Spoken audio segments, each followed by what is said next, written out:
ఈనాటి ఈ రాష్ట్ర ముఖ్యమంత్రి రేవంత్ రెడ్డి గారు అధికారం రాకముందు ఈ రాష్ట్రంలో కాంగ్రెస్ పార్టీ అధికారంలోకి వస్తే ఎంత గొప్పగా పనిచేస్తానని చెప్పిండో, ఎంత గొప్పగా ప్రజలకు ఇచ్చిన హామీలను నెరవేరుస్తా అని చెప్పిండో మనందరికీ తెలుసు. మేధావులైనటువంటి పట్టభద్రులు క్షణక్షణం ఎక్కడ ఏమి జరుగుతుంది, ఏ రాజకీయ పార్టీ ఏ రకంగా మెలుగుతున్నది, ఏ రాజకీయ పార్టీ ఏం మాట్లాడుతున్నది అనేది తెలుసుకోగలిగినటువంటి మేధావులు ఈ రేవంత్ రెడ్డి గారి గురించి కానీ టీఆర్ఎస్ పార్టీ గురించి కానీ కొత్తగా మనం చెప్పాల్సిన అవసరం ఏమీ లేదనిపిస్తుంది. రాష్ట్ర ముఖ్యమంత్రిగా ఈరోజు మాట్లాడుతున్నటువంటి మాటలకు, ఆనాడు కాంగ్రెస్ పార్టీ అధ్యక్షునిగా ప్రజలకు ఇచ్చినటువంటి హామీలకు ఎక్కడా కూడా పొంతన లేకుండా ఉన్నది. ఈరోజు ఏం మాట్లాడుతున్నాం? రాష్ట్ర ముఖ్యమంత్రి గారు ఏమైందయ్యా ముఖ్యమంత్రి గారు, డిసెంబర్ 9వ తారీఖు నాడు అరచేతిలో వైకుంఠం చూపిస్తున్నావు కదా, ఈ రాష్ట్ర ప్రజలకు ఇచ్చినటువంటి హామీలన్నీ కూడా అమలు చేస్తామన్నావు కదా, ఏమైంది అని అంటే ఇప్పుడు ఏమంటాడు? ఈ రాష్ట్ర ఖజానా అంతా ఖాళీ ఉన్నది కాబట్టి, బీఆర్ఎస్ పార్టీ ఖాళీ చేసి పోయింది కాబట్టి నేను చెయ్యలేకపోతున్నా అని మాట్లాడతాడు.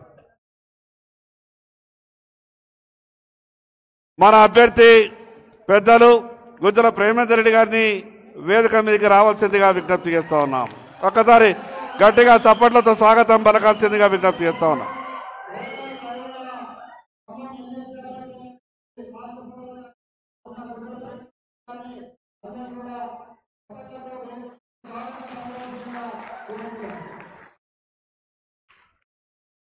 ఈ రోజు ఏం మాట్లాడుతున్నాడు? రాష్ట్ర ఖజానా ఖాళీగా ఉన్నది కాబట్టి నేను అమలు చేయలేకపోతున్నా, రాష్ట్ర ప్రజలకు ఇచ్చినటువంటి మాటలు నిలబెట్టుకోలేకపోతున్నా అని రాష్ట్ర ముఖ్యమంత్రి గారు మాట్లాడతారు. ఆ రోజు రాష్ట్ర ముఖ్యమంత్రి రేవంత్ రెడ్డి గారికి ఆ రోజు కాంగ్రెస్ పార్టీ అధ్యక్షునిగా ఈ రాష్ట్ర ఖజానా ఖాళీగా ఉన్నదన్న సంగతి తెలియదా? ఈ రాష్ట్ర ప్రభుత్వం తెలంగాణ రాష్ట్రం అప్పుల ఊబిలో కూరికపోయినటువంటి సంగతి తెలియదా? కానీ అన్ని తెలిసినటువంటి ఆ వ్యక్తి కేవలం అధికారం కొరకే ఆ రోజు అమలుకు సాధ్యం కానటువంటి హామీలిచ్చి ప్రజల్ని మోసం చేసిండు.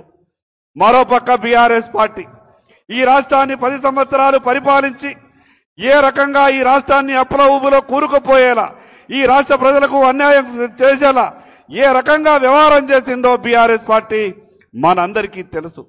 మరోపక్క 40 సంవత్సరాలుగా విద్యార్థి దశల రాజకీయాల నుండి ఈరోజు నిబద్ధతతో ప్రజల కొరకు అనుక్షణం పనిచేస్తున్నటువంటి భారతీయ జనతా పార్టీ అభ్యర్థి ప్రేమేందర్ రెడ్డి గారు ఒక పక్కన, ఈరోజు పట్టభద్రులైనటువంటి మేధావులారా మీరొక్కసారి ఆలోచించాల్సిన అవసరం ఉంది.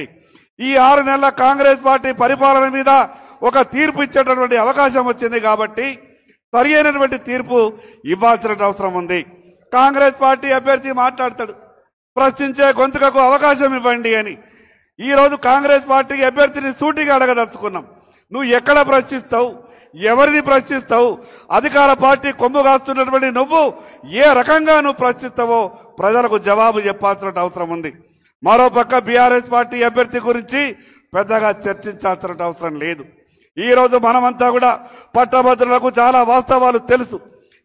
ఈ మేధావులైనటువంటి పట్టభద్రులు వాస్తవాల్ని ఎప్పటికప్పుడు గమనిస్తా ఉన్నారు. నా కుటుంబ సభ్యులైనటువంటి సహచార భారతీయ జనతా పార్టీ నాయకులందరికీ విజ్ఞప్తి చేస్తున్నాం. ఒక్కొక్క పట్టభద్రు ఓటరు మహాశయుని దగ్గరికి వెళ్ళి ఉన్నటువంటి వాస్తవాలని చెప్పే ప్రయత్నం చేసి తన 40 సంవత్సరాలుగా ప్రజా జీవితంలో ఉంటూ ప్రజల కష్టాలలో పాలు పంచుకుంటూ మరి ఉంటున్నటువంటి మన ప్రేమేందర్ రెడ్డి గారిని భారీ మెజార్టీతో గెలిపించుకునే బాధ్యత మనందరిపై ఉంది. సమయం కేవలం 3 రోజులు మాత్రమే ఉంది కాబట్టి మనం అందరం కూడా కష్టపడి రేపు శాసన మండలిలో భారతీయ జనతా పార్టీ గొంతుగా కాదు, తెలంగాణ రాష్ట్ర ప్రజల గొంతుగా అయ్యే విధంగా ప్రేమేందర్ రెడ్డి గారిని భారీ మెజార్టీతో గెలిపించే విధంగా మనమందరం కూడా కలిసి కష్టపడి పనిచేద్దాం. ఓటరు మహాశయులారా, మేధావులైనటువంటి పట్టభద్రులారా, ఒక్కసారి ఆలోచించి నిర్ణయం తీసుకోండి. మిగతా 2 రాజకీయ పార్టీలు బీఆర్ఎస్ కాంగ్రెస్ పార్టీ ఏ రకంగా వ్యవహారం చేస్తాయో మీ అందరికీ తెలుసు. నీతితో నిజాయితీతో ప్రజల కొరకు పనిచేస్తున్నటువంటి భారతీయ జనతా పార్టీకి అవకాశం ఇవ్వండి. ఈ భారతీయ జనతా పార్టీ అభ్యర్థి అయినటువంటి ప్రేమేందర్ రెడ్డి గారిని నిండు మనసుతో ఆశీర్వదించవలసిందిగా పేరున మీ అందరికీ విజ్ఞప్తి చేస్తూ సెలవు తీసుకుంటున్నా. భారత్ మాతా కీ.